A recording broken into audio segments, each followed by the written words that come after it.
33 दिन के बाद एक बार जो श्वास लेते हैं और 33,000 वर्ष के बाद जिनके मात्र अगर थोड़ी सी आहार पानी की इच्छा होती है तो अमृत कंठ में अमृतपान होता है।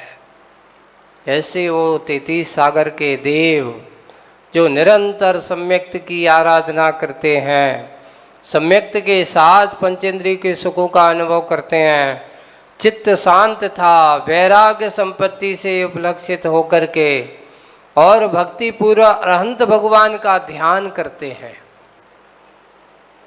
वहाँ पर भी चैत्यालय होते हैं, ये मत सोच लेना। अकृत्रिम चैत्यालय हैं भगवान के, उनके विमानों में। वहाँ जाकर के वे सब अच्छे से भगवान की भक्ति करते हैं, ध्यान करते हैं और ध्यान करता हुआ वहाँ रहता है।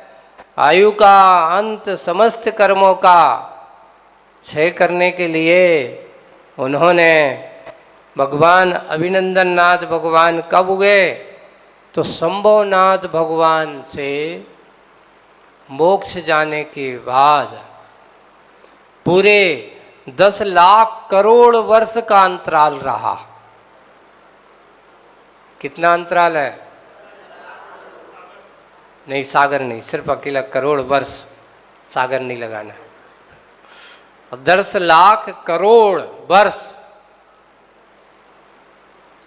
का अंतराल के बाद अभिनंदन नाथ भगवान का, यानी इतना समय तक शंभुनाथ भगवान का तीर्थ काल चलता रहा। ये ऐसे शंभुनाथ भगवान के बाद 10 लाख तीर्थ करोड़ के अंतराल के बाद, और कहाँ पर? इस पृथ्वी पर उस विजय नाम के अनुत्तर विमान से क्षय होते हुए जम्बूद्वीप के भरत क्षेत्र में अयोध्या नगरी के स्वामी उस समय जो कौन थे? इक्ष्वाकु वंशी काश्यप गोत्री, और राजा आश्चर्य जिसका है स्वयंवर नाम का राजा है ना। और एक दूसरा नाम भी मिलते, संबर नाम का राजा है। स्वयंवर और संबर, तिलोपन्नति में संबर नाम भी दिया है। और यहाँ स्वयंवर नाम का राजा है जिनकी पत्नी का नाम सिद्धार्था है। नाम ही कितना अच्छा है। आज के नाम लोगों को अच्छे नहीं लगते जे, है ना। नाम अभी महाराज ये तो पुरुषों का नाम है, पत्नी का नाम क्या है? सिद्धार्थ तो पुरुषों के नाम है, पर उसको स्त्रीलिंग में बना दिया तो उसका नाम क्या है? सिद्धार्था। पटरानी है और उनका नाम बड़ा सुंदर है। वहाँ से अहमेंद्र से क्षय होकर के 6 महीने पूर्व से ही वहाँ से छूटने वाले हैं। तो वहाँ से क्षय होने के 6 माह पहले से तीर्थंकर प्रकृति की सत्ताधारी है, सामान्य नहीं है। हमारे जन्म में और भगवान के जन्म में अंतर क्या है? आपके जन्म में और भगवान के जन्म में यही अंतर है कि भगवान के जन्म के पहले से ही यहाँ पर आनंद का वातावरण होने लगता है। 6 माह अभी गर्भ में नहीं आए। तीर्थंकर वृत्ति का पुण्य इतना है, तीर्थंकर प्रकृति के प्रभाव पुण्य की सत्ता इतनी महान है कि 6 महीने पहले से रत्नों की वर्षा हो रही है उनके उस अयोध्या नगरी में। रत्न वृष्टि होती है और रत्न वृष्टि करते करते पूरे 6 माह के बाद वैशाख मास के शुक्ल पक्ष की षष्ठी के दिन, कौन सी? वैशाख। वैशाख का अर्थ प्रायकर अप्रैल का महीना होता है। अभी वर्तमान में देखते हैं अप्रैल और मई की शुरुआत में वैशाख का महीना चलता है। ऐसे माह में वैशाख शुक्ला षष्ठी, ये जन्म तिथि के दिन, उस दिन कौन सा नक्षत्र है? तो नक्षत्रों के क्रम में 7वां नक्षत्र जिसका नाम है पुनर्वसु। ऐसे पुनर्वसु नक्षत्र में माता को 16 स्वप्न देखे और 16 स्वप्न देखते हुए अंत में उन्होंने क्या देखा? उनके मुख में एक हाथी का प्रवेश, एक धवल वर्ण औस विशाल हाथी उनके मुख में प्रवेश करता है, हुआ देखा। तो उसी समय वह अमेंद्र स्वर्ग से च्युत होकर के माता के गर्भ में आगमन होता है। ऐसा अभिनंदननाथ भगवान का समय, ये गर्भ कल्याणक का प्रसंग आया है। तो वहाँ पर माता को कौन सी वैशाख शुक्ला षष्ठमी के दिन उस वहाँ से चय होकर के आए, राजा को स्वप्न सुनाया और स्वप्न सुने और सुन कर के उसका फल उन्होंने बताया और बता कर के क्या कहा कि माता तू धन्य है, तेरे लिए बड़ा सौभाग्य का समय आ गया है, अब तेरा कल्याण भी निकट आ गया है कि तू ऐसे महान पुण्यशाली जीव को जन्म देने वाली है जो जगत का नाथ होगा, 3 लोक का नाथ होगा। ऐसी उस विशेष पुण्योदय का फल उन्होंने सुनाया और सुना करके धीरे धीरे बढ़ते बढ़ते पूरे 9 माह के बाद पूरे माघ मास की शुक्ल पक्ष की द्वादशी के दिन, माघ मास की अब कौन सा महीना आ गया है ना, वैशाख से लगाओ तो पूरा का पूरा गर्भ में आगमन हुआ। तो अब माघ मास में पूरे 9 माह हो जाएंगे, वैशाख, ज्येष्ठ, आषाढ़, सावन, भादो, है न। फिर इसको अपन क्वार भी कहते हैं, कोई अश्विनी का महीना भी कहा जाता है, अश्विनी, फिर कार्तिक, हाँ, फिर अगन, और अगन के बाद ये जिसको अपन पूस भी कहते हैं, अगन का एक माह दूसरा नाम क्या है? पूस। पूस के बाद फिर माघ, ये पूरे 9 महीने हो जाते हैं। पूरे कितने महीने हो गया? 9 माह के बाद माघ शुक्ला, यहाँ षष्ठी के दिन गर्भ कल्याणक हुआ, तो माघ शुक्ला द्वादशी कितने हो गए? 9 माह, वो षष्ठी को गर्भ कल्याणक हुआ। तो 9 माह पूरे के पूरे गिनती करते हुए 9 माह और 6 दिन 12 है ना, तो 12 भी आ गई, तो 9 माह 6 दिन पूरे के पूरे। तिथि में 7 में वही पुनर्वसु नक्षत्र में यहाँ पर ये लिखा, योग में कौन सा योग है? अदिति योग में पुण्योदय से उत्तम पुत्र का उत्पन्न होता है। और उस पुत्र का जन्म जब हुआ, जैसे ही जन्म हुआ तो इंद्र का आसन कंपायमान हो गया। कभी कभार एक पंचकल्याणक आदि में देखते हैं कि अपन जब जन्म कल्याणक महोत्सव होता है ना, तो इंद्र का दरबार लगता है, और इंद्र का दरबार लगता है तो इंद्र बड़े आसन पे आराम से बैठा हुआ है, और साथ साथ में कौन बैठी हुई है? इंद्राणी भी बैठी हुई है। इंद्राणी बैठी तो अचानक वो तो मस्त आराम से बैठा हुआ है, और जैसे ही भगवान का जन्म हुआ वहाँ आसन हिल गई, और आसन हिली तो क्या हुआ? आप भी बैठे हो तो आप लोगों के मन में जिज्ञासा तो होगी, ऐसा क्या हो गया? यानी भूकंप तो स्वर्ग में भी आता होगा, लेकिन ऐसा स्वर्ग वाला वो जैसे यहाँ का भूकंप की तरह नहीं आता है, वहाँ का अलग ही है, कंपायमान होता है। आसन जैसे कंपायमान हुई तो वो ने अवधि ज्ञान से लगाया, ओहो क्यों हिली, क्या कारण है, ऐसा कौन सा निमित्त बन गया? अवधि ज्ञानी होता है सौधर्म इंद्र, जैसे ही अवधि ज्ञान लगा करके ध्यान करता है और ध्यान करते हो अयोध्या में चौथे तीर्थंकर भगवंत का जन्म हो गया है। अहो भाग्य है। पूरी स्वर्गपुरी के कुबेर को बुला करके क्या आदेश देता है कि जाओ तैयारी करो।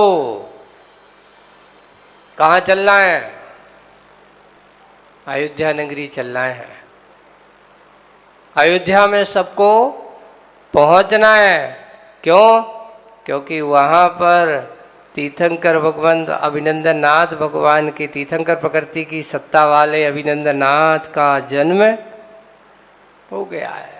ऐसे वहाँ जाकर के भक्ति भाव के साथ जब वहाँ गया तो यहाँ इस समय यहाँ प्रसंग लिखते हुए उन्होंने लिखा कि अवधि ज्ञान के द्वारा वह त्रिलोकीनाथ का जन्म को जाना तो इंद्र ने अपनी सच्ची देवी द्वारा उस दिव्य मानव को प्राप्त किया।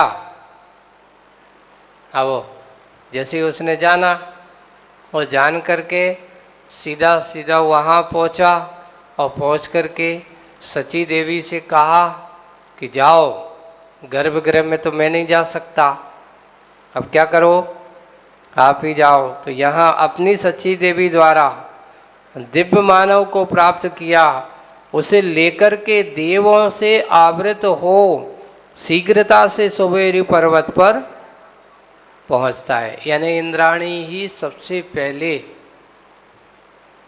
उस बालक को हाथ में लेने का सौभाग्य प्राप्त करती है।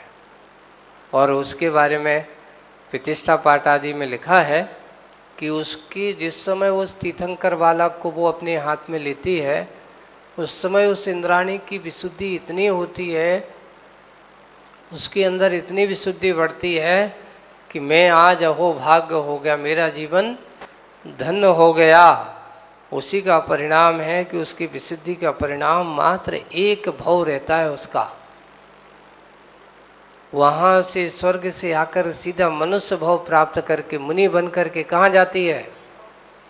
मोक्ष जाती है। स्त्री पर्याय से भी रास्ता खुला हुआ है। ऐसा इस प्रकार महान पुण्य कर्म है। एक बार किसी ने पूछा था, महाराज जी ये बताओ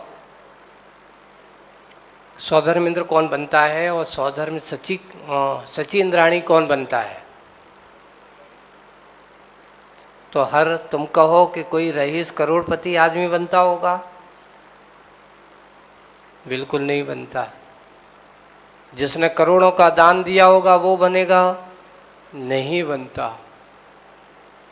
सौधर्म इंद्र बनने की पात्रता तो उनके पास होती है कि जिसने जीवन में अपने मनुष्य पर्याय में मुनि बन करके मुनि व्रतों का पालन किया हो। कौन बनता है?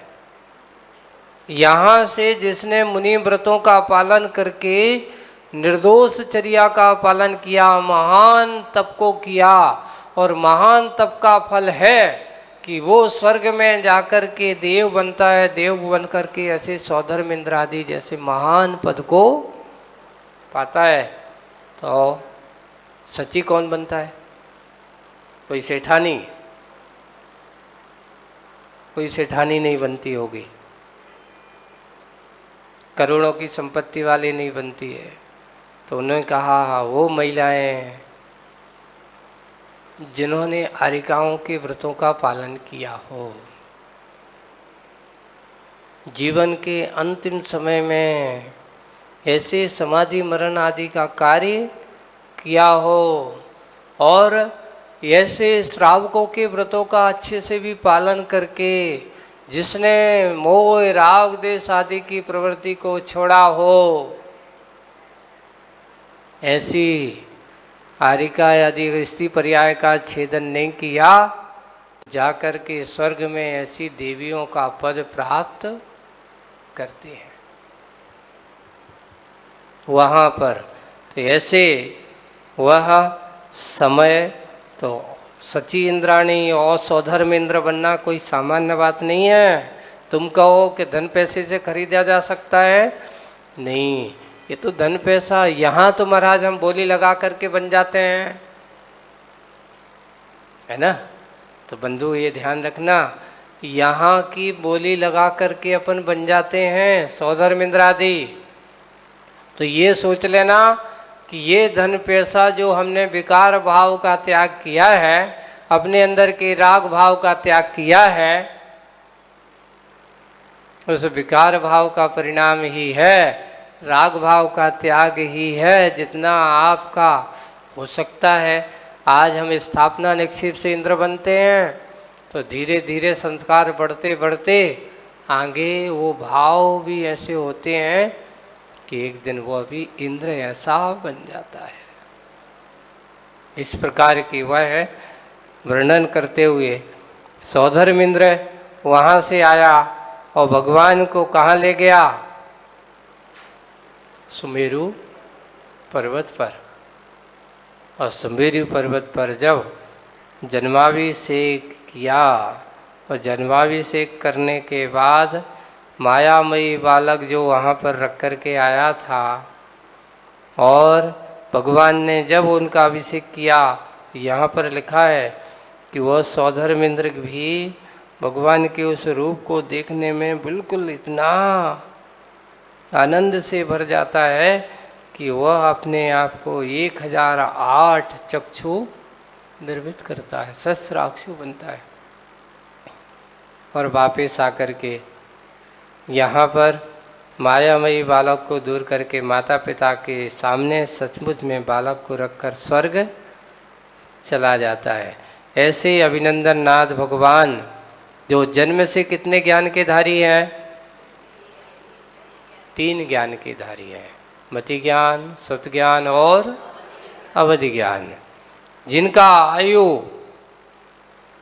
तो उनके लिखे कहा है कि उनकी आयु कितनी है? तो उनकी आयु का वर्णन 50 लाख पूर्व की आयु थी। कितने लाख की पूर्व की आयु है?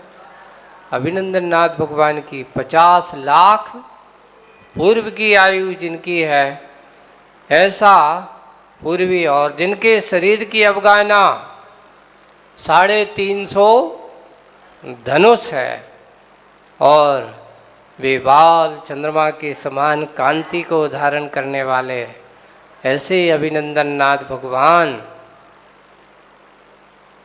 जिनका आज अपन ने यहाँ जन्म महोत्सव और उनके व्यक्तित्व गर्व महोत्सव आदि की बात भी की गई है। अब आगे की बात अपन करते हैं बाद में। आगे भगवान का दीक्षा, ज्ञान और मोक्ष के वर्णन अपन करेंगे बाद में। आज बस इतना ही। बोलिए परम पूज्य आचार्य गुरुवर श्री विद्यासागर जी महाराज।